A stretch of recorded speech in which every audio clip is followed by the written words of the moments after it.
It could be blood. It looks like the earth was unnaturally scorched. You have a strong suspicion that a relic anomaly occurred here. This isn't the forest. If you've ever seen the forest, you would know that. We are in the woods, no? This is a forest. You see, my man believes this place is haunted. But of course, that is purely nonsense. Ghosts are remnants with souls, with unfinished business. And I can tell you that this man probably is not done with you.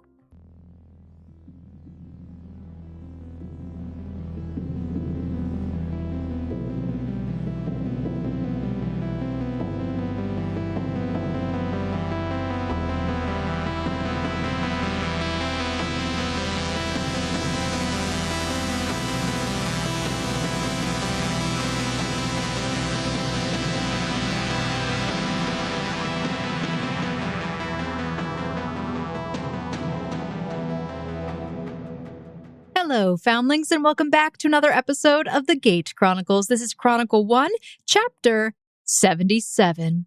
My name is Emily. I am your game master and host for this series, session, episode, and all of the above things that always happen. And today, I am joined by my singular player. I don't think you could guess which one it is today. All right, if you guessed this person, then you would be wrong, because I don't think you guessed right. I'm glad that you just make it longer and more awkward. It is none other than I, Quentin Ott, your friendly neighborhood, not GM in this instance. If you have not found out as of yet, based on the previous episodes, clearly I am playing Christoph. I think that's incorrect. Oh, I think you just lied. Wait a minute. Oh, no, I'm actually playing Charles Smoot, 57-year-old biology teacher born and raised in upstate New York, currently looking for a key. You know, we could just explore Christoph's backstory. We could. Yeah. We could just throw all the material we have out the window and just see a day in the life of Christoph. All right. So, let's get started. It seems that Wolf's Lodge is a den of many secrets. Having discovered a mechanism beneath the cliffs of the lodge, Charles has determined that to activate it, he will need a special item, a high-ranking Seeker's badge. But with all of the Seekers either dead or having fled the region, Charles finds himself in a bind and with limited authority at the encampment. He must tread lightly. But a familiar face might just prove to be the edge he needs. Oh, the gladiator Seraphius! Ah, yes. I couldn't remember his name for the life of me. So as you are returning back to the lodge itself, along with Seraphius now, it's been about 2 hours since you've been missing from the camp. And as you're getting back with Seraphius, the entire encampment is beginning to stir with, the lazy soldiers who are just starting to roll out of their tent encampment spaces. If you would like to go unnoticed, you could attempt to sneak through the camp or just walk in confidently. Yeah, walking confidently with Seraphius. I'm pretty sure if we wanted to, Seraphius and I could probably beat every regular guard here. The captain is a little dubious because he's probably higher ranking. Yeah. There probably looks at the GM's notes. Probably. That's why we're just going to assassinate him in his sleep. Don't worry. Since you are just walking back into the encampment, a few of these soldiers notice you approaching with another Red Guard member. Then they look slightly confused, and you see that they get up and they run back over to the lodge itself. And you assume that they're probably going to go and report you coming back from somewhere. So, what's the plan? In order to get into the vault, which is where we ideally would like to lay the trap for Order Knight Revenant, it seems as if we are going to have to procure the Seeker Guardian's badge. This is the only thing, from my understanding, that will open the vault, from the context clues that I've gathered. Seraphius turns to face you slightly away from the other guards as to continue this conversation. Do you have any idea where it could be? Well, these are things generally cherished by Seekers. They are useful for showing your status, your affiliation, your rank. They tend not to travel too far from your person. The last place he was sighted was a suicide mission not too far from here as he scorched earth the whole place. He tilts his head slightly, confused at what you mean by that. What do you mean by scorched earth? The earth is literally scorched, scarred, beyond recognition. It seems that he knew he was going to be taken down, but Seekers aren't one to go without a fight. If he had his Seeker pendant on him at the time, it could still be somewhere there. We have a number of Red Guards who, for some reason, seem to listen to me at least a little bit. He looks you up and down, nods. You have an air of authority around you, so it makes sense. I'm going to follow up with them to see if they've discovered anything during their excavations, as they were looking to the vault in the location where his demise befell him. It's possible they found his pendant. And I probably should follow up with Captain Leopold, or else we might end up with him up our backsides, and I'd rather not deal with him. Alternatively, if the Guild Guardian was as crafty as they tend to be, it's possible that he kept his pendant far away from himself so as to not be discovered. Your answer is it could be where he died or somewhere else. It's either here or there, right? Well, it's either here, yes, or there being somewhere else, but the two locations I would put my money on are either at the excavation site where they're currently digging, or hidden somewhere within the lodge. Right. How about this? I'll go look in the lodge while I'm handling Captain Leopold. You take a look at the excavation site. When you go into the lodge and you enter into where Captain Leopold is set up, you'll see behind him is a large painting of the previous Guild Guardian. In that image, you will see his pendant. So he goes off from you, and you can see that as he is walking away, Captain Leopold was beginning to come down the steps with a small platoon of guards following after him, and he is intercepted by Seraphius. And you can tell that he seems a little frustrated and tries to look after you as you're walking off to the excavation site. I grab the Red Guard members who I was in association with the previous day who were sleeping by the Aquinthians. Yes, you go over to the stable. You grab them. They sort of happily get up to follow after you. Not sure what exactly your plan is, but they're curious. About how many men do I have here? You have 6. Oh, okay. But the area that you're going back over to is relatively large, and it's going to take a while for them to search the area. Well, what I wanted to check with them first is to see if any of them have spotted this already, because they've been digging for a while. Right. So I would turn to them. All right, gentlemen, if you were to hide a vault of treasure with powers beyond your wildest imaginations, would you leave it unsecure? They look at each other. They shrug. Maybe? Really? Well, it wouldn't be a good idea, but Probably maybe the Seekers not. aren't that smart. Well, I want you to think about that. I want to think about the fact that you haven't found what you're looking for the past, 3 to 4 months. There's a little murmur amongst them in the group. All right, so we have determined that it is likely that they may have hidden the vault, which is why we're digging. Yes, the vault is hidden, but as any good vault would be, it is also presumably locked. Finding the vault will do us no good if at first we do not find the key. A door without a key is just a wall. We will not be able to get access to what we need inside without it. Question, sir. If a door is just a wall, if you don't have the key, how is it any different, though, if you just blow it up? I'm sorry, do you have a bunch of explosives laying around? They murmur amongst themselves. I don't know if I should be telling you any of that. What do you mean? If we have explosives, that could help expedite excavation.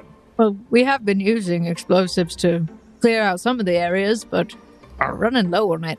Okay, let's preserve the explosives for now. So you want us to dig for a key? Well, wouldn't it be helpful if you knew what you were looking for? Probably. So I pull out my secret pendant. This. It's small, I know. It's not particularly standoutish. But this is what we need to find. Something akin to this was the Guildmaster's pendant. It'll be slightly different in metallic hue, but identical in shape and iconography. They get close and they take a look at this pendant that you're holding out to them, turning back to each other. All right, boys, let's get digging. Keep an eye out. I would aid them. I probably wouldn't be doing so much digging because I can't imagine that it would be buried. Sure. Would you like to instruct them to do something different? If the Guildmaster, exploded at the center of this area, at worst, you'd imagine that it would be somewhere by the surface. It could have gotten, blasted a good distance, possibly, but it should be somewhere around the surface. I mean, if it's raining, it's possible that it's sunk in, but... It's not raining today. You do see, as the younger guard that you had interacted with the previous day seems to be just kind of looking around the blast site directly. He looks up at you, and he seems to gesture over to you. I walk over. So, I was thinking, more than likely, since he blew himself to smithereens, we've been finding... we found chunks of him originally in different areas surrounding the site. Bits of cloth and things that he was wearing might have gotten blown off around in the trees area. Your potential is wasted here. You got a good head on your shoulders, lad. Thanks.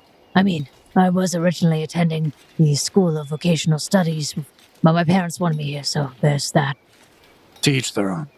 Alrighty. Well then, join me and we can survey the surface. Check through all the shrubbery. Go ahead and make a perception check. Oh, yeah. Oh, yeah. Total 32 for Charles Smoot. Okay.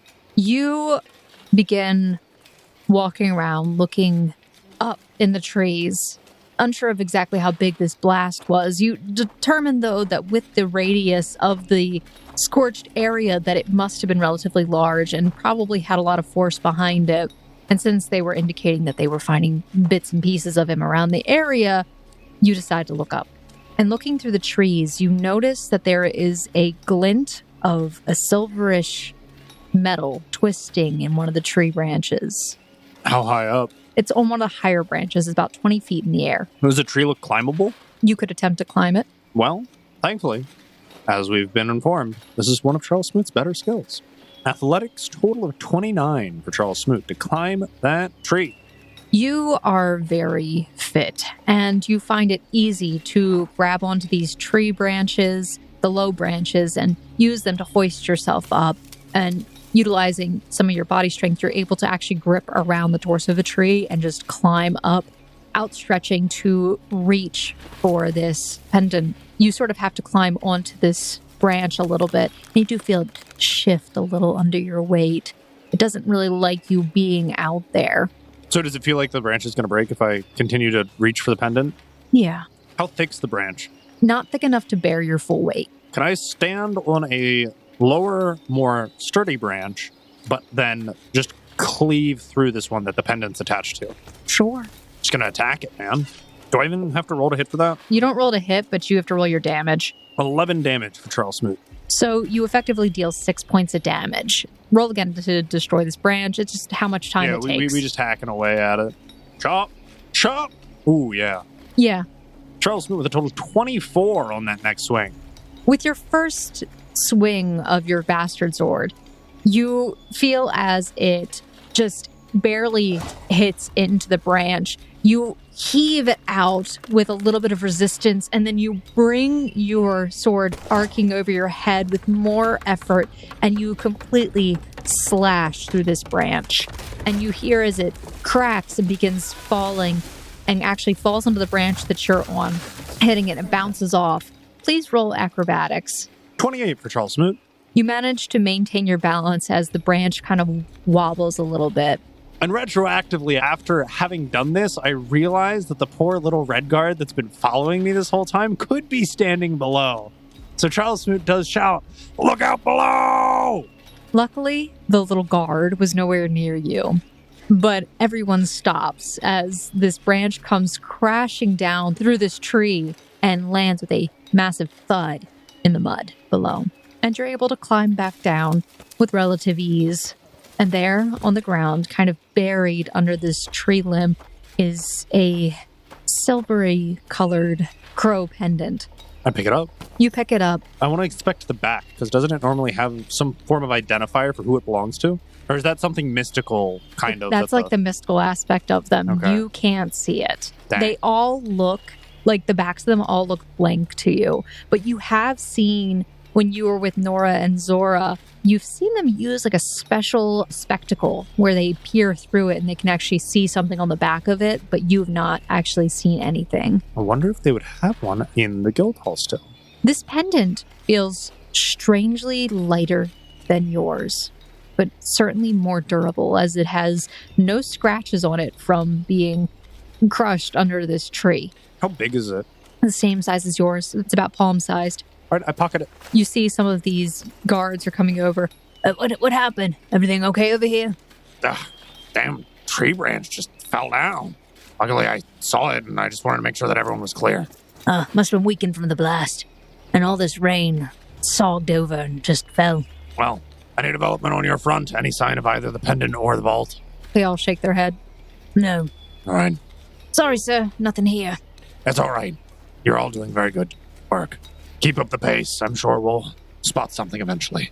I want to grab the little guard who could, as I'm assuming everyone else is just going back to digging, as that's all they seem to know how to do. They're not the sharpest tools in the shed. I can see why they were assigned to manual labor. Let's just put it that way. And I want to probe this guard's mind for information. I was going to be walking with the guard back towards the rest of the camp to see what Seraphius has gotten into. Okay, as you were actually leaving, and this is by the time you reach the stables, you can see Seraphius is coming out from the lodge itself. While I'm walking with the little guard, I kind of want to get some information on the guard rotation. Seems like the captain has you all working pretty much all day, every day. With you all doing most of the manual labor, it seems. Is there some sort of rotation for this? Oh, well, not exactly. Just you guys digging every day? Well, we only dig when he's really paying attention. We haven't been doing much. With that being said, then who tends to take the night shifts for guard? We just sort of draw straws on that, since most of the other guard tend to lounge about during the day. Why do you ask? It seems like a rather inefficient, not well-manned system, that's all. I mean, you're this close to the wood. It can't be safe. I mean, have there been any incidents? Creatures coming from the forest? He looks around, confused. Not here, no. Fair enough. Well then, keep searching in my absence and make sure that all the other guards are at least attempting to look busy. Right, sir. And then Smoot will go speak with Seraphius. You hear as Cerulean kind of eeps at you from within the stable. Oh, I let him out and I take him for a walk around. Hold on a second. He's in the stable. You have to go in. I go over this. I ignore Seraphius. I go over to Michael Boy. You finally walk in. I'm like, look, I make eye contact with Seraphius. I hear the eep, but I just like hold up a finger at him like 1 minute. Okay. And I walk over the stable. Okay. So you walk into the stable. Go ahead and Roll a perception check in my future with that intonation. roll a perception check. A 27. As was stated previously, you know that in this stable there are 3 of the Bluefan elk and 2 Quinthians that are kept here overnight. Today it looks like everybody is just sort of inside the stable, as you have the men digging and looking for something and not really hauling away debris, so why bother bringing them out? But as you begin to walk towards Cerulean, you notice something on the floor. It's kind of like a etching that's caked in mud. And though it's coated in this mud, you notice several small cracks across the floorboards. And though the orientation of the marks doesn't seem to match the direction of the panels, and you begin kind of clearing away bits of debris, and you clean out some of these cracks, and you realize that the scratches are actually letters that are carved into the floor. And you know, like, if this place had been better kept, it would have been a lot easier for you to see. But after you've cleared out more of these grooves, words begin to form. And it says, "Theirs is the wisdom of the forest. They will be your feet and guide." Is Seraphius making his way over to me as I made eye contact with him and then walked away to the stables? You are currently in the stable. There is no visual perception for you to have outside of the stable. Okay. I poke my head out to see if I can spot Seraphius still. So you walk back over to the entrance and you poke your head out and you see that Seraphius is still making his way over towards you. It'll take him a minute. I approach halfway. Okay. I meet him there. You go outside of the stable and approach over to Seraphius. Any luck on your end? You first. Well, Captain Leopold is quite an annoying brute. Yeah, I surmised that much from my first encounter with him. Wouldn't get off my tail while I was in there. Couldn't really take a good look around. Figured I would, maybe, attempt later this evening when he's more tipsy. Oh, well and good. He has agreed to leave you alone, however. You are given a bit more authority to move around without him being overly scrupulous of your actions. And you? I'm of a higher authority than he is, and I'm also bringing information from... Oh, well, la-ti-da. Look at Mr. Fancy Pants just strutting on in. I'm bringing information from Order Knight Revenant, so he has... Well, so did I, and he still seemed very curmudgeon-y. He looks you up and down. Charles, remember, you're not a Red Guard. You're essentially a mercenary for hire right now. Well, fine. All I know is one of these days I'm going to punch him in the face and take his feathered hat. Revenant? No, Leo, well, maybe him too, but I was more with a trampled horse. I don't have to punch him in the face and more like collapse an entire mountain on top of him, and then he dies, and then I take his feathered hat. We'll get there. You're really bad at being subtle. You ever ride an elk before, Seraphius? No. It's the first time for everything. Come on in, bud. Okay. And are there spare saddles still in the stable, or have they been kind of ransacked and pillaged? I mean, there are saddles in the stable. The stable has been ransacked and pillaged, but the saddles still exist. I would make my way in. You said there's 3 elks? There are 4 elk, including yours. Well, yeah. 3 others besides mine. Yes. Yeah, I guess I would saddle one up for Seraphius. Why are we taking these out right now? These are much larger than your elk. These are full grown and much older, as you can tell by their rack. I saddle up a second one for myself. Your elk can be ridden. He's just a little smaller. Yeah. Well, also, he's new in town, okay? He doesn't really know his way around the place. These elk are more mature and probably know where they're supposed to be going. So, can you please explain what we're doing right now? I thought we were looking for your key. Come on, Travis. One step at a time. I thought the key was the one step at a time. Well, it's part of the step at a time. I don't quite understand. All will be made clear. Listen. Right. The Red Guard have been here for 4 months, very relatively unsuccessfully attempting to look for what they cannot find. When you go to a new location that you've never been before, it's always best to get a guide. And seeing as all the seekers are gone and no one else has been here previously, these elk know these woods better than anyone else. I'm sure they'll lead us to where we need to be. All right, what are you, just going to pet them and whisper in their ears, softly, take me where I need to be, or something like that? I mean, listen, I think you're underplaying how intelligent these creatures are. I'm not trying to underplay. They're very large and stand out a lot. So you're intimidated? No, I'm saying we're going to be taking these elk out during the day. I mean, they glow at night, so I really don't see... I thought you said we had free reign to do as we please. I didn't say free reign. You have less observation on you, yes. All right, well, I'll take the less observation. If someone spots us taking 2 elks out into the woods, we can explain ourselves. He looks a little warily at this elk, which towers over even you. Oh, sure. Absolutely. It looks down at you, and you see as it kind of tilts its head and comes over and sniffs at your clothing. You want me to roll in nature? You can. What are you attempting to do? Just trying to reassure it that I am though I am a big, loud, annoying brute, I mean it no harm, and that I am a friend of friend. 25 total for Charles Smoot. The elk seems reassured by your gesture, and you feel as its snout nuzzles into your hand a little further, and it seems like it's looking for treats. And Cerulean seems to pout indignantly. Cerulean, would you like to come with us? I'll let you out, bud, but we need these guys to guide us to where we're going to go. You think it's not going to be a bit more suspicious when you have 3 elk? We need one to carry something back. Whatever, fine. We're having the big dog show the young one the ropes, you know? Right. So, Seraphius and I will saddle up on the 2 big, full male adult elks, and we will head out. I'll have Cerulean follow, as he is trained to follow. Okay. You could also just take him by a lead, but that also works. So you mount up on this elk, and you begin riding out. You are proficient with riding. Seraphius, is he not? He's probably ridden a Quinthian before. Well, he's ridden Toda before. That's the same thing. It's like riding a bicycle. It's just so Toda are generally lower to the ground. And you're not wrong. And the elk sit up high. Yes, they do. Travis, you're not telling me you're scared of heights now, are you? These are male elk, and they're very tall. The females are like 8 feet tall. Meanwhile, the males are around 10 to 12 feet, and their racks can be 14 feet. Sure. Like if they're wild, so they actually keep these trimmed down.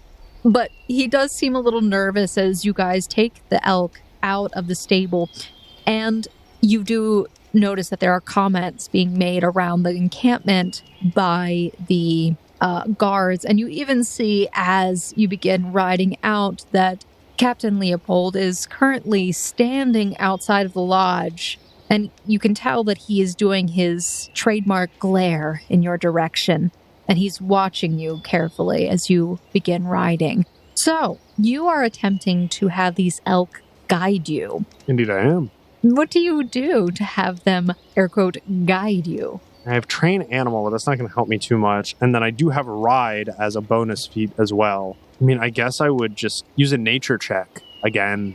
Sure. To just kind of like assuage them. You could attempt a lore seeker to see if you could maybe recall something about specifically how seekers might be using elk. Sure. 30 total. You have a feeling that the words that were on the floor were almost a key in their own right. That some combination of them or request could be made to the elk using those words. And that even though Serapis was being slightly indignant about the fact that you might have to whisper into the elk's ear, you have a feeling that it might actually you being like whispering into the elk's ear. Yeah. I will bend over to my burly boy and I'll whisper into his ear. Please, lend me your wisdom.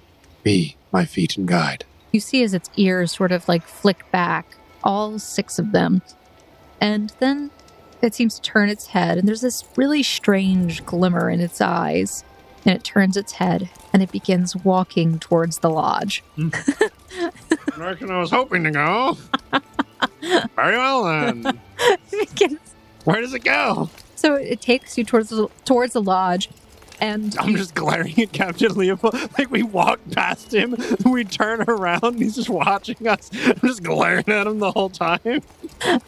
The elk walks through the encampment, and it doesn't seem to care that it's walking through some people's tents. It's just literally stepping on them and knocking it over. And you hear as some of the guards are just getting so frustrated, and they're jumping out of the way. Some of them are cursing at you, and you look back and you see Seraphius is covering his face. Right, Charles, what? But your elk is continuing to walk, and his is following after, along with Cerulean at the back. And it does walk up the steps to the lodge. It kind of just hops over them, landing in front of Captain Leopold, who kind of falls back a little bit, catching himself before he lands on the ground. What is the meaning of this? And they continue walking straight past the side of the lodge and turn right along the large cliff wall that separates the lodge and the cliff, like right towards the waterfall. It starts walking into that area, and it walks straight over to the cliff ledge, which is almost like not a complete straight drop down, and you feel as it steps down. Oh, nice. And as it does, you see that it kind of like a mountain climbing goat. Yeah, like a mountain goat. Literally, its hooves grip into the side as it just starts walking down carefully along this path that you would never have seen as a normal person. And it makes its way down to the lakeside. And you can hear as the captain is calling out after you. But his voice kind of fades and echoes over the top of this cliff across the whole area that you're going down into. And you're kind of ignoring him because you're almost at the bottom, safely. How's Cerulean doing? He's at the top. He's at the top? He looks... You turn to see what he's doing, and he seems kind of nervous. You see he's like jumping around up top, trying to, like, he's mulling it over himself, what he should do, until finally he kind of, you see him test the stones. Is like, nope. And he starts trying it himself, and I'm going to roll for him. No, my poor baby. I should have left him behind. You told him. And he's the same level as you, so... Yeah, he's a good boy. He's been with me since the very beginning. Maybe he just unlocks Ultra Instinct, you know? He falls to his death. No, I'm kidding. That is like, he if he takes a wrong step, he's falling like 300 feet, and that's a dead elk. Yeah. Like, you wouldn't Does think he they not have could. some innate natural No, he does. spirit of the forest, +2 bonus to athletics when climbing down mountains? Cerulean, after taking a few steps, you see he kind of hesitates, but then he gains confidence as he begins to follow you down. Oh, beautiful. My good boy. Told you. And you all make your way down. And you see that Seraphius is like latched on. How is your character reacting to this?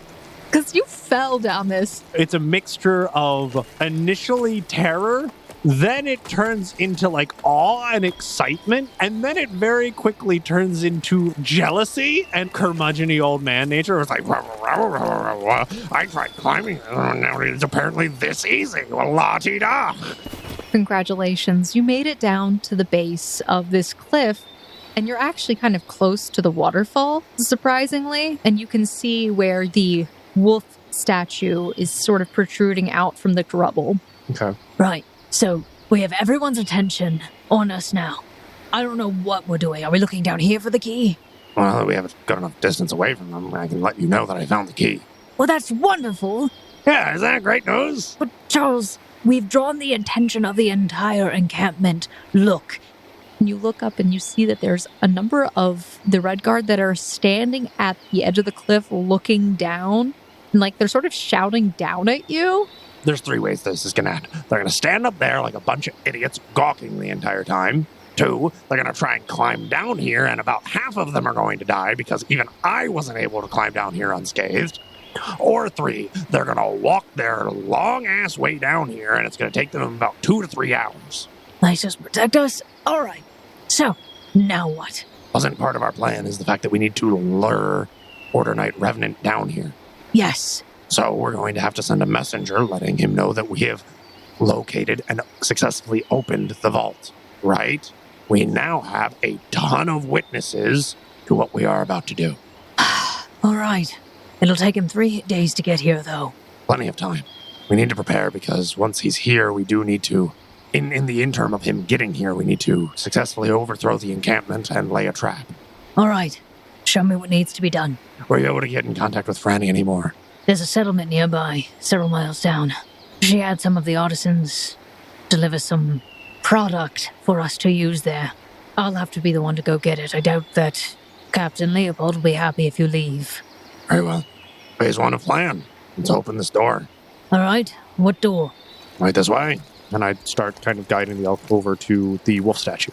You see that it is just sitting there currently, waiting for something to happen. Right, I go ahead and I hop off my elk. You climb down off of the large elk and you approach towards the statue. Seraphius stays back a little bit on his elk. I take out the Guild Guardian's secret pendant and I place it in the maw of the wolf. As you place the badge into the mouth of the wolf statue, its eyes begin to glow faint blue and it sinks a little bit further into the ground, and there's a slight tremor beneath your feet that seems to just travel past you. You can see water on the lake ripple in a line towards the waterfall. Charles, what did you do? Key vault. And Charles just points at what's happening. It's in the water? I guess. All right. I try and pick the pendant up out of the wolf's mouth. You remove the pendant from the wolf's mouth, and as you do so, you feel as, once again, the wolf stone sort of begins then to raise back up, and you once again feel the tremor. Well, here's the problem here. Well, Travis, how confident are you that no one's going to touch this if we leave? Weren't you the one that said it would take them several hours to get down here? Yeah, I just really hate leaving things up to chance. Well, it looks like if you take it out of its mouth, it stops working. That's my point. I don't necessarily want to leave it unattended, but it appears like we have to go investigate the waterfall now. All right, so are you going to put it back? Yeah, I'm going to put it back.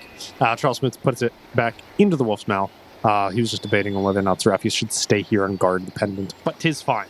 So he will trigger the mechanism once again, putting the pendant into the wolf's mouth and then leaving it in place, start making his way over to the waterfall. Okay. It sinks back down slightly into the ground, and once again you feel the tremor traveling beneath your feet, and you see this very clear line rippling straight to the waterfall. And you make your way back there. As you walk over to this waterfall, you can see that it is arcing over the cliff top and pouring down into the lake below. It's very thick, so it's hard to see anything else behind it. Charles Smoot just walks on in.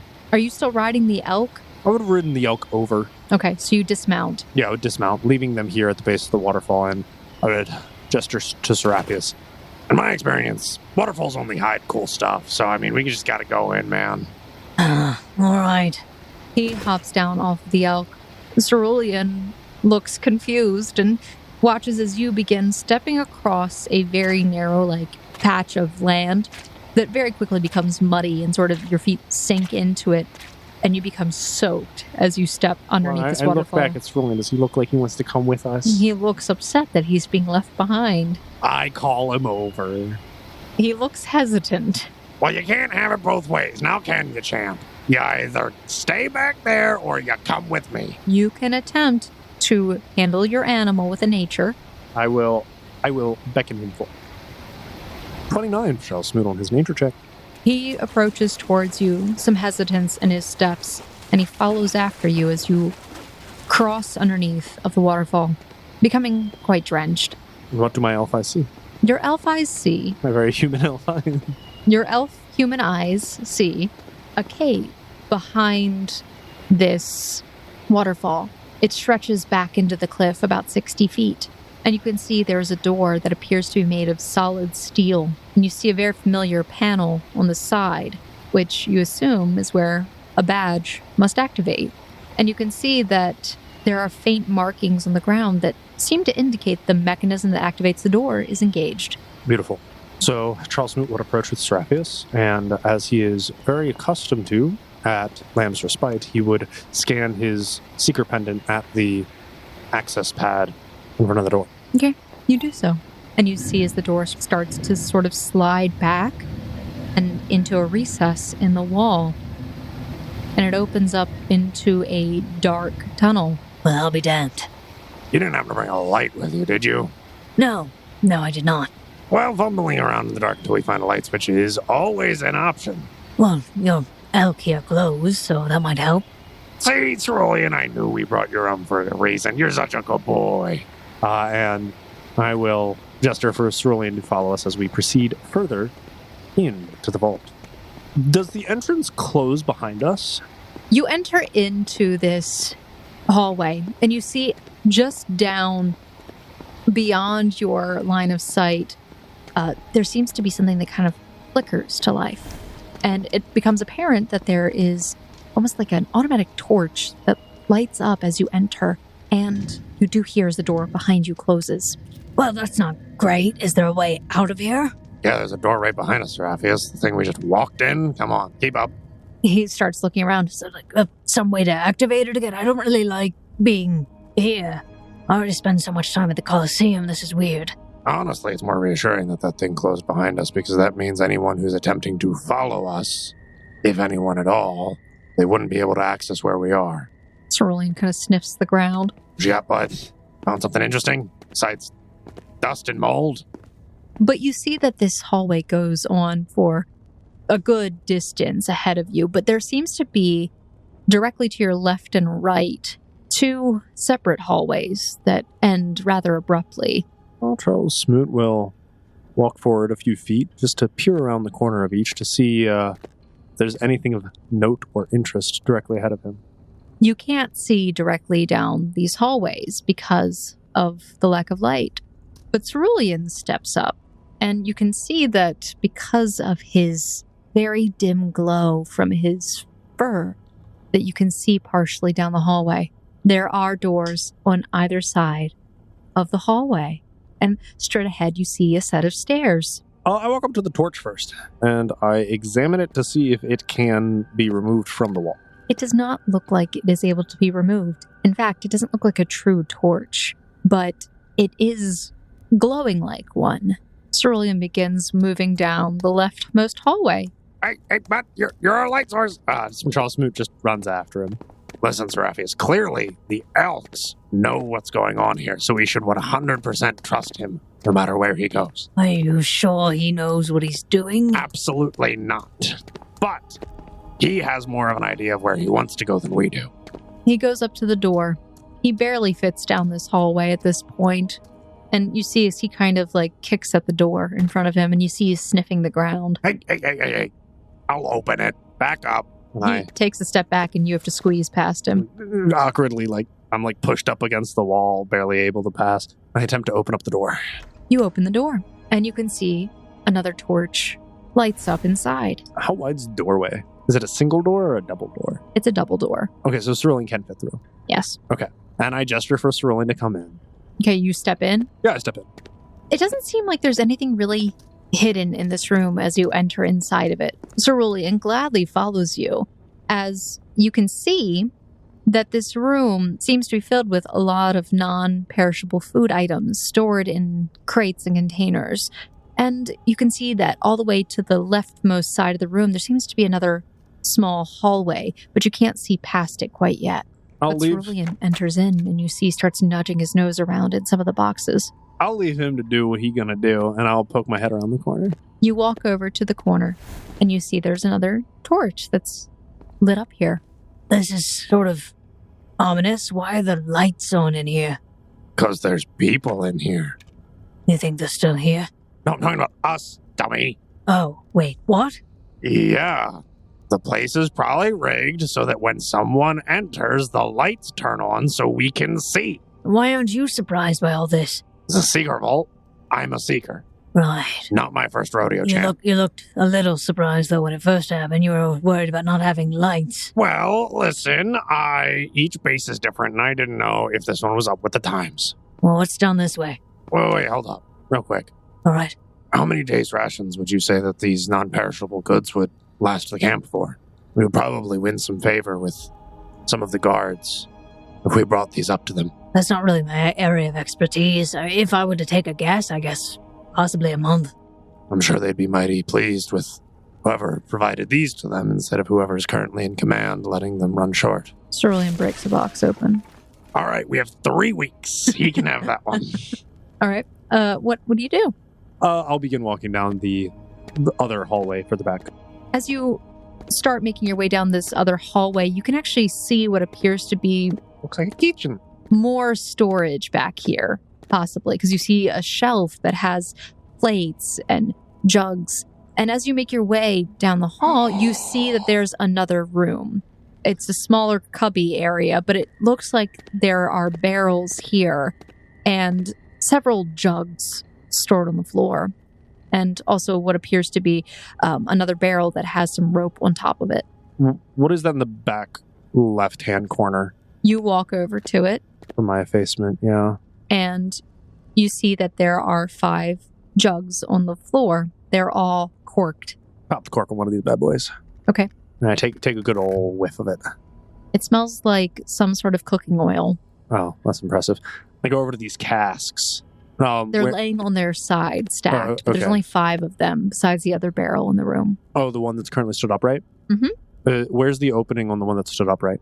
It looks like it is on the side. Okay. Would I be able to open it without its contents spilling out? You jiggle it a little bit, and it seems like it's empty. Okay. Why don't you roll a perception check? Sure. Let's use your Yeah. senses. Yeah. We're using our senses here. Mid 25.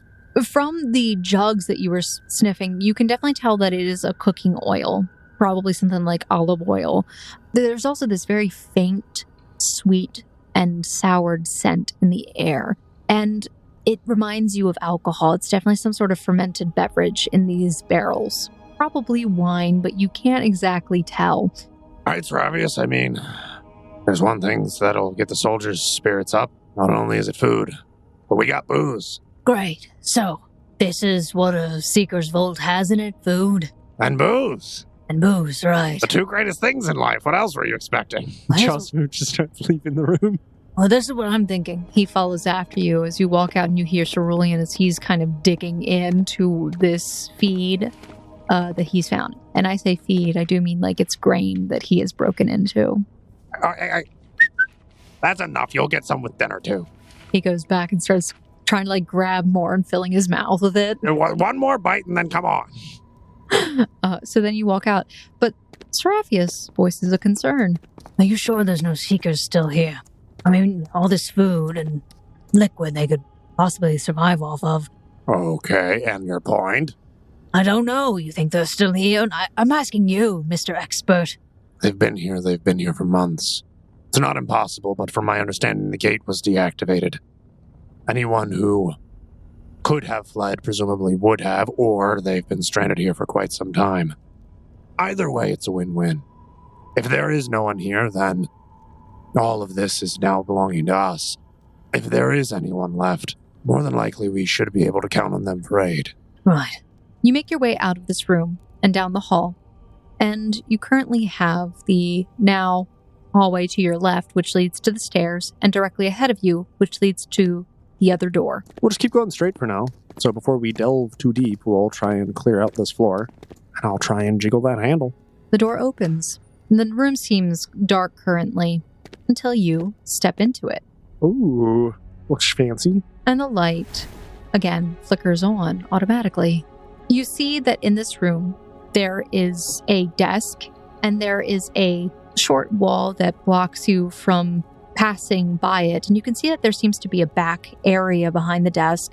Directly ahead, though, there is a small space that seems to have a shelf unit, and you can't really see much beyond that.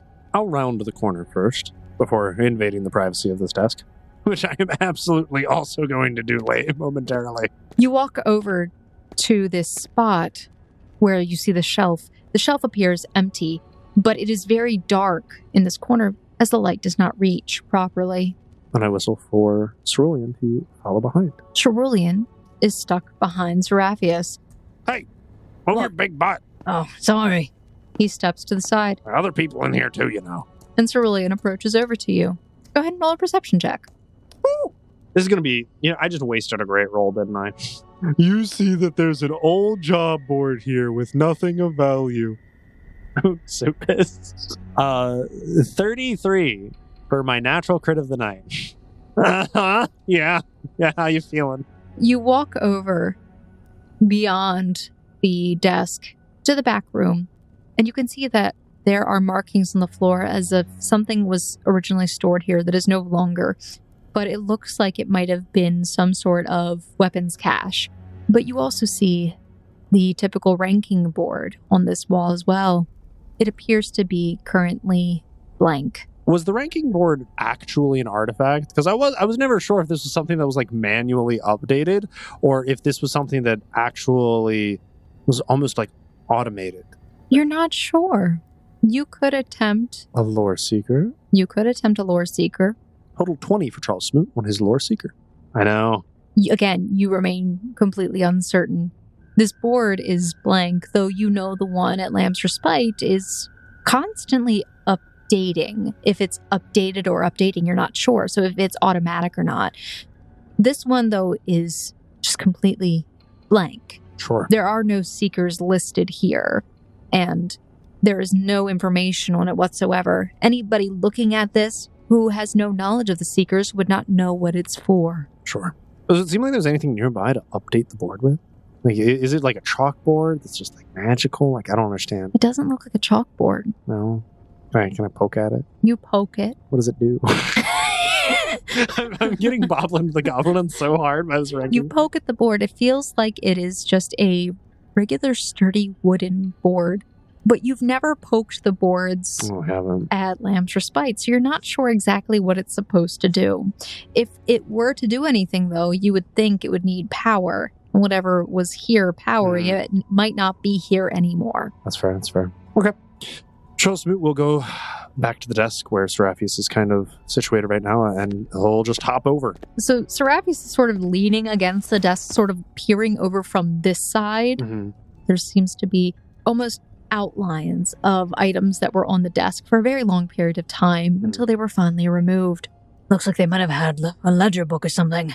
What is this room used for? Well, looks like this vault is actually more of the guild hall than anything.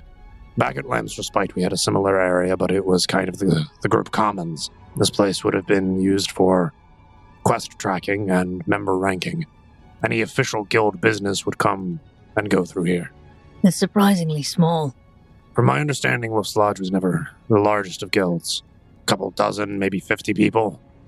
As you jump over the desk, and you could see this like right when you walked in, but you're now making more note of it. You see that there is a wooden chest on the floor, and right around the corner, you can see that there do appear to still be shelves with items on them as well. Well, logic would dictate if there is something openly visible on a shelf, it is of less value than whatever is hidden in a chest. So we try and crack that bad boy open.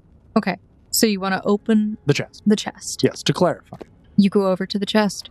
It appears to have an average lock on it, and it is locked currently. I look under the desk to see if there's a key. Go ahead and roll a perception check. 28 for Charles Smoot. You find no evidence of a key being left in this room. Whoever cleared it out took everything they could carry easily. Travius, let's say, theoretically, there was a locked door in front of you. Would you try and pick the lock, or would you try and just break through it? Depends on the situation. What sort of urgent situation are we in? Not very urgent. All right. He hops over the wooden gate. What's the problem then?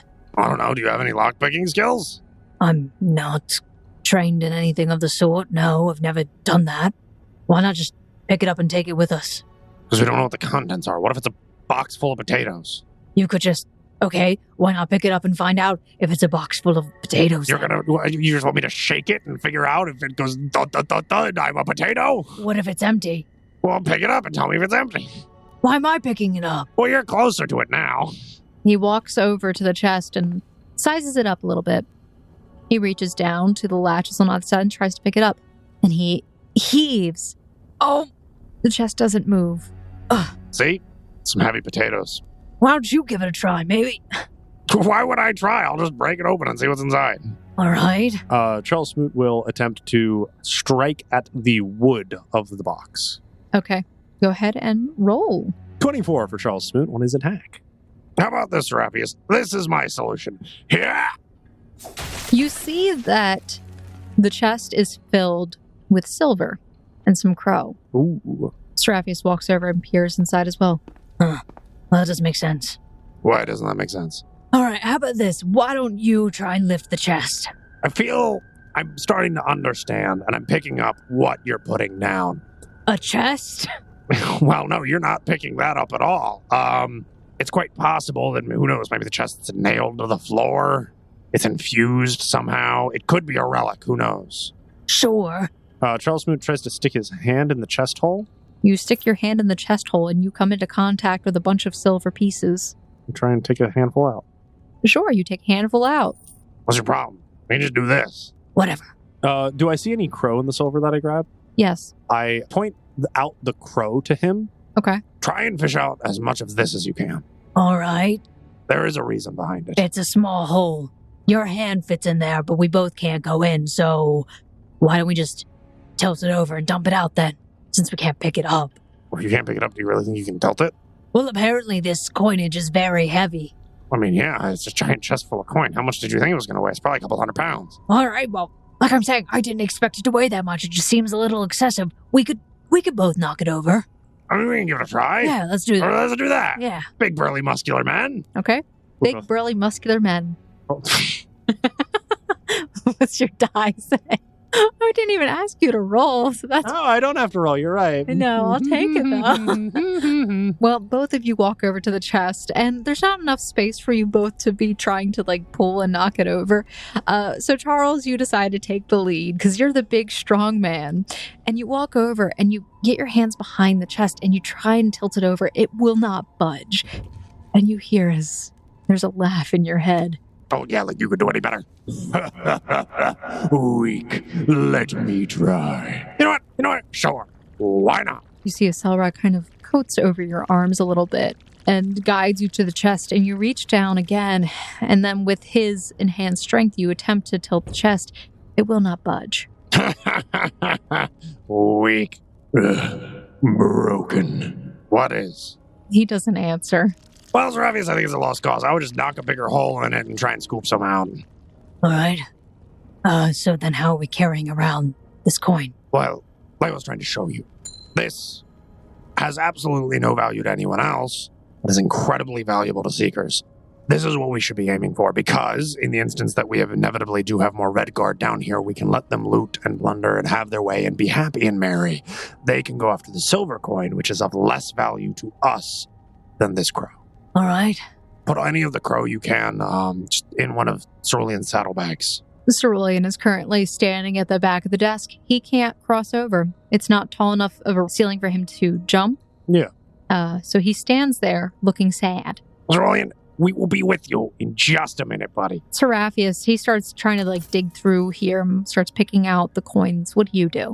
I'm going to continue to investigate the rest of the room and see what's on these shelves. Okay, you continue to investigate the room. You can see, though, very little in the back corner. It's kind of dark and hard to get a lot of light, but you can see the items that are on the shelves. So go ahead, perception for me, please, as you're going to be searching the shelves and seeing what you can find. 23 for Charles Smoot. Okay. You see a number of items on these shelves. And amongst them, you see that they are labeled. There are 2 antidote, moderate, 2 cheetah's elixir, moderate, 1 giant scorpion venom, 10 glow rods, 5 healing potion, moderate, 1 oak potion, 1 oil of weightlessness, greater. I'm just shoveling it all into my fat bag. What are the glow rods exactly? A glorified glow stick. Nice. That's what I thought. Charles Smoot will just take off his shirt, start using it to wrap up what he can.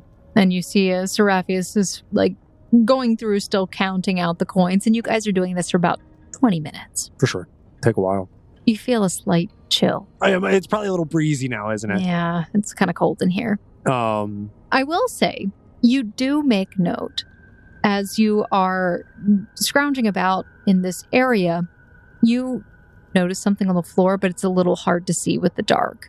Something seems off about the wall nearby. Charles Smoot will just crack open one of these glow rods. For the next 6 hours, it sheds bright light in 20-foot radius and dim light to the next 40 feet. And Charles Smoot will begin investigating this wall. You see that there are scratches that arc from the shelf against the back wall. Charles Smoot will try and pull in the direction that the scratches indicate the shelf should kind of move to. It doesn't budge. Can I roll a lore seeker to try and figure out how the mechanism might work? If there's some kind of latch or something that has to be activated first? Why don't you just take another look around then? Since you've lit up the room, you've changed your circumstances. Sure, that's true. Yeah, I'll take another perception check to see if I can find any more information. Anything like a lever, a switch, some kind of pressure plate that needs to be activated. Sure. 27 for Charles Smoot. You realize that there is a secret door here, and you realize that there must be that lever nearby.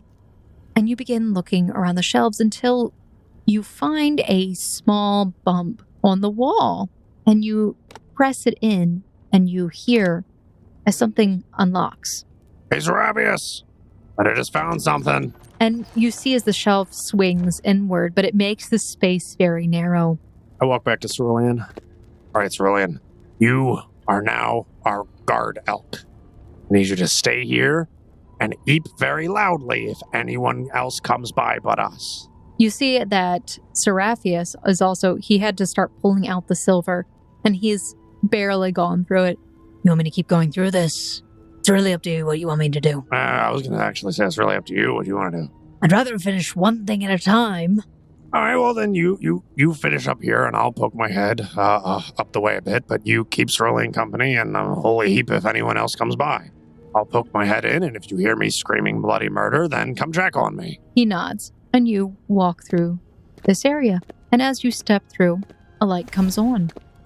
And you see before you is a relatively short hallway that leads up a little bit, but you can see that it seems to go off to the left.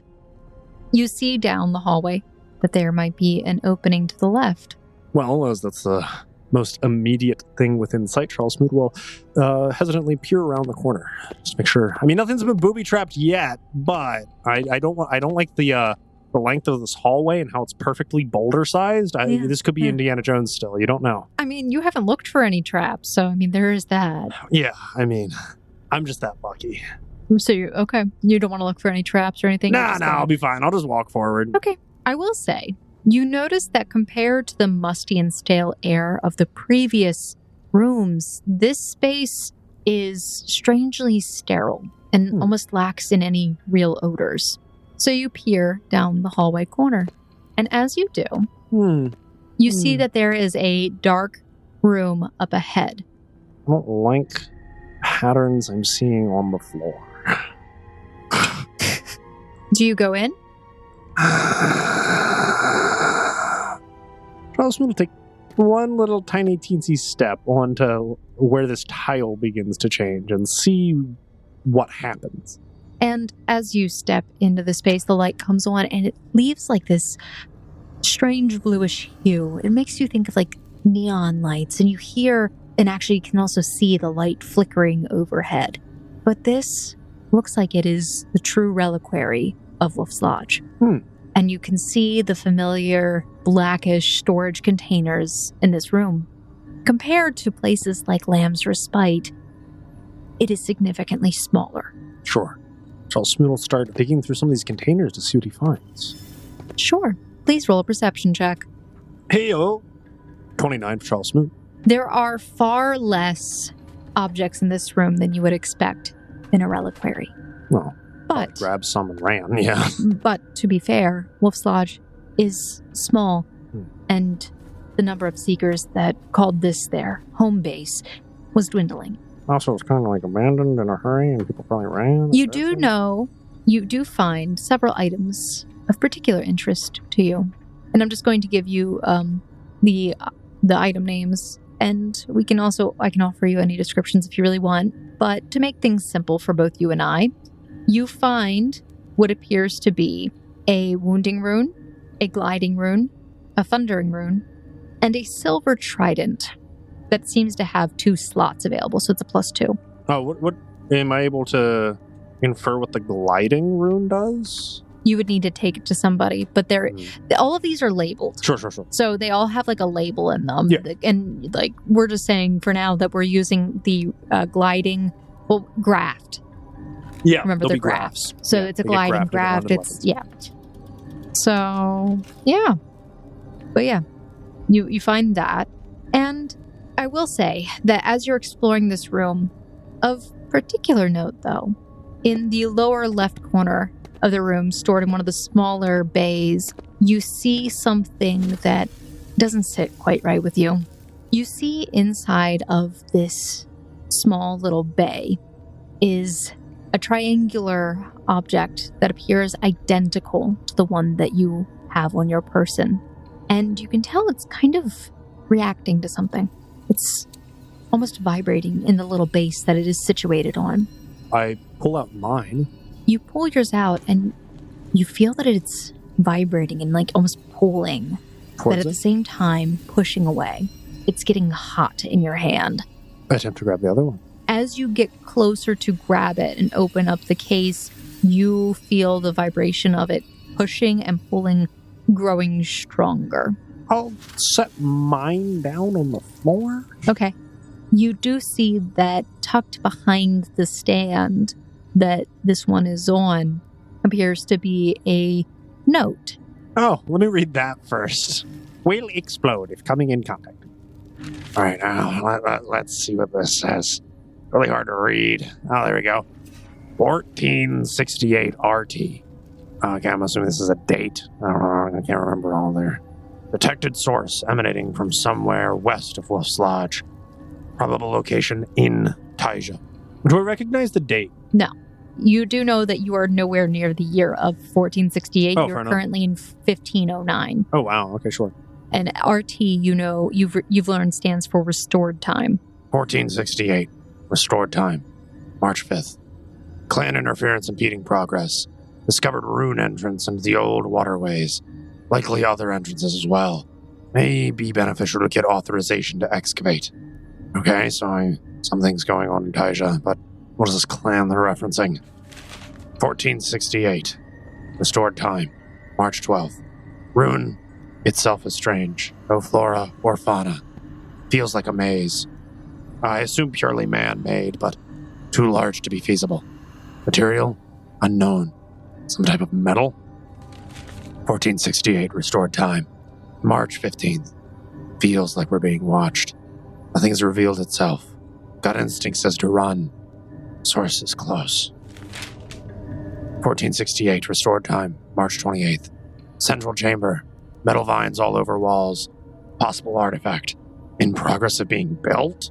A gate? Removed piece. Sending back with Hound. We'll continue exploration.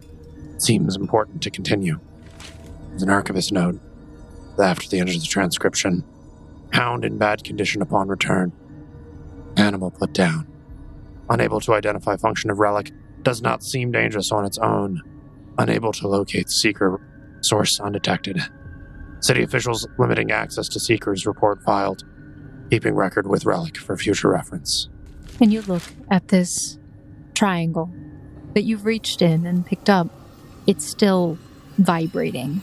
You get the strong sensation that they want to rejoin, but they don't want to be near each other. At the same time, there's a constant pushing and pulling of the one that you're holding in your hand. I try and open this mechanism similar to the one that mine does. You open it, and you see as the beam of light comes out of it and seems to point in the direction where yours has originally pointed as well, which was towards Taija as far as you can recall. I will leave the triangle piece here for now. So you put back this piece, picking yours up, and what do you do with it? Just throw mine back in my bag. Okay, you throw it into your bag. Yeah, haphazard, as always. As I have always done. Okay. Hasn't blown up yet. And you begin to leave the room, and the light flickers off. And as you approach out, you see that Seraphius has finished up with what he was doing. And I'll close the door behind me. All right. Looks like 30 of your crow. He starts piling the silver coins back into the chest. There's a button in here, too. I didn't want to push it without you looking at it first. He stops putting the coins in. Almost forgot. Yeah, push it. He looks at it warily. I feel like you should, since you're the seeker and you're... Are my hands magic? He eyes you and kind of like gives you a, you know why I'm asking. Are you scared that you were going to get blown up? Hey, I was awfully busy when we first met. I didn't get a chance to catch your gladiator fight. You know how to use one of these? And I toss him the trident. He catches it. Huh. This looks like a fine weapon. It was about the only thing of value I found back there. But I figured, if anyone's earned it, you could probably make use of it. He looks over where the door is closed. So, it was a weapons cache or what? I'm not exactly sure what all is in this vault. Do you know what they might have been looking for? I think I might, but I'm not sure if I found it yet. We'll see. Originally, I had my theories on something different, but mine's beginning to change. What's that mean, exactly? My understanding, the Red King is building something. I'm not quite sure what it is. Back in the room, there was a transcript in regards to some artifact being built in the old waterways of Taija. And back a long while ago, close to 100 years, the Seekers were kicked out of Taija. Restricted access from whatever was under construction. I fear that this is a plan. Generations in the making. Very close to fruition. Uh-huh. Means very little to me. Old waterways, though. Sounds about familiar. I know that during the old regime, with the Merchants Guild being present in the city, there used to be a way that you could travel from the lower districts up by boat. Those areas were destroyed, creating ways instead for just carriage and trolley. Problem is you're referring to old waterways. They're old from your perspective. The report that I read referred to them as old waterways, and that was back 100 years ago. So what is old to them is ancient to you. Possible they're in reference to something else. Alright, I don't know everything going on, but I can't really explain anything, so if you were to explain it to someone like Revenant, it may make more sense to him. Doesn't make much sense to me. Well, maybe Revenant will be useful for something else just besides dying. Might be able to get some information out of him after all. Let's push on. I'm not quite sure that we've found what we're looking for yet. The space seems to still have power. What I originally thought that Revenant was after was the generator that's generally associated with each base. They have large power sources that keep all of their artifacts running, including things like some of these lights, some of these mechanisms. If they're trying to build their own artifact, they're going to need a power source. And that's honestly what my money was on. All right. Well, it looks like we're going to have to delve deeper. There's the stairs up ahead to our right. I think that's where we make our way. All right. Then I gesture for Cerulean to follow. Oh, Cerulean leaves the room before you even get out. Well, la-di-da, it looks like he knows where he's going. He doesn't like the tight space, and he actually was making his way back over to the other room where the door was left open. You know what, bud? All right, so what I do is I go over there. I pull out a bag of the grain. Okay. And I put it on the other side of the door, and then I close the door. You can have this. I don't want you making a mess and eating all of the food, okay? There you go. At least you're happy. Okay, so he eats the food. And Seraphius and I will continue on down this staircase that seems to descend further in. Wonderful. This is great. Oh, that's the first time you've said that, which means I think we're about to die. I feel like I'm really good at building up the tension, and then nothing happens. Yeah. So, you come down the stairs, and they go for a good while, as is typical for almost any Seeker's True. guild and base. You arrive at the base of these stairs, and you can see ahead of you is a large sort of antechamber. And you approach towards it with Seraphius stepping through the door. You can see the room is already lit, and it's not lit by any sort of sconce on the wall. In fact, it looks like the light is coming from overhead, glowing sort of like crystals. Now, this antechamber, decoratively at the very least, has pillars here.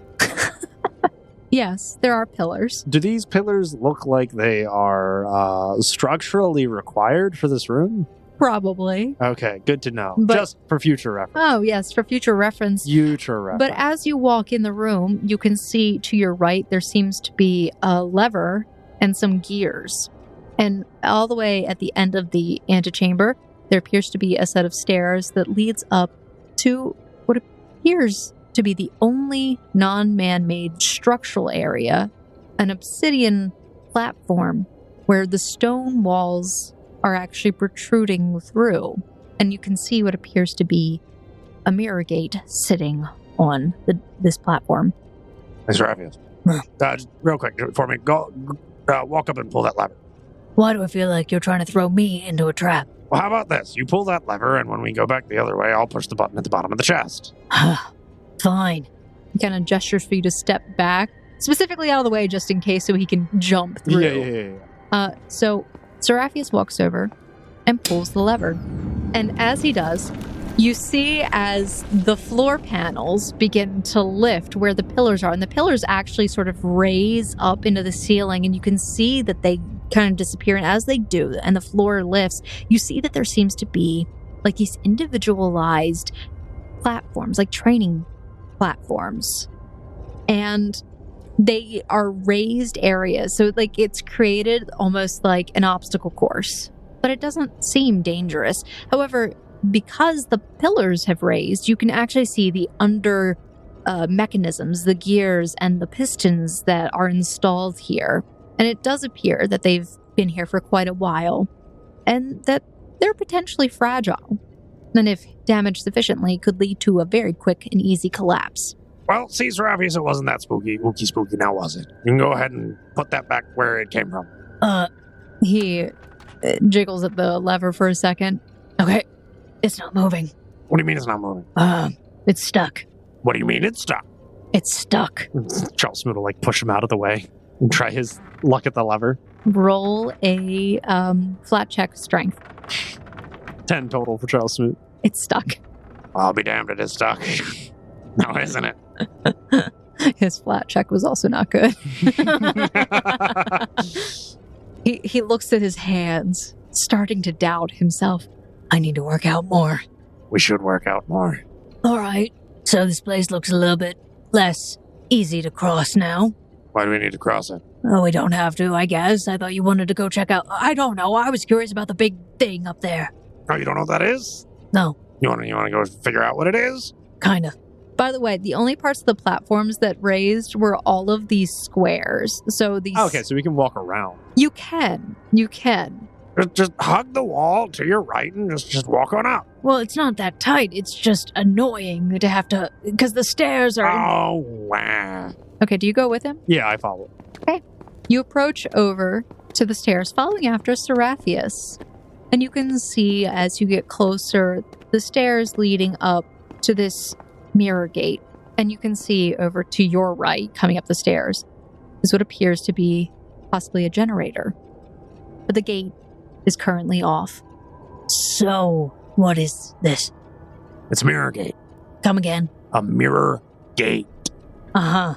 At least that's what it's referred to. The best way to explain it is it's a link between space.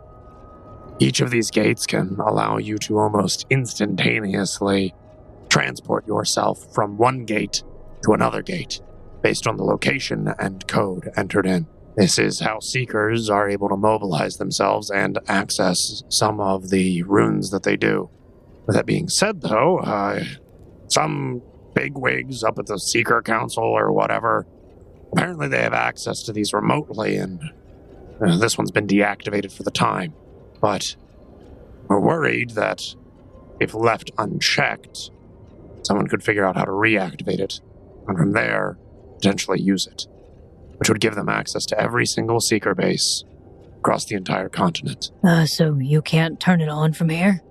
I could try. I gotta say, not really the brains of the operation within my group, generally speaking. The more that I think about it, we don't really have anyone who's very technologically know-howable within our group.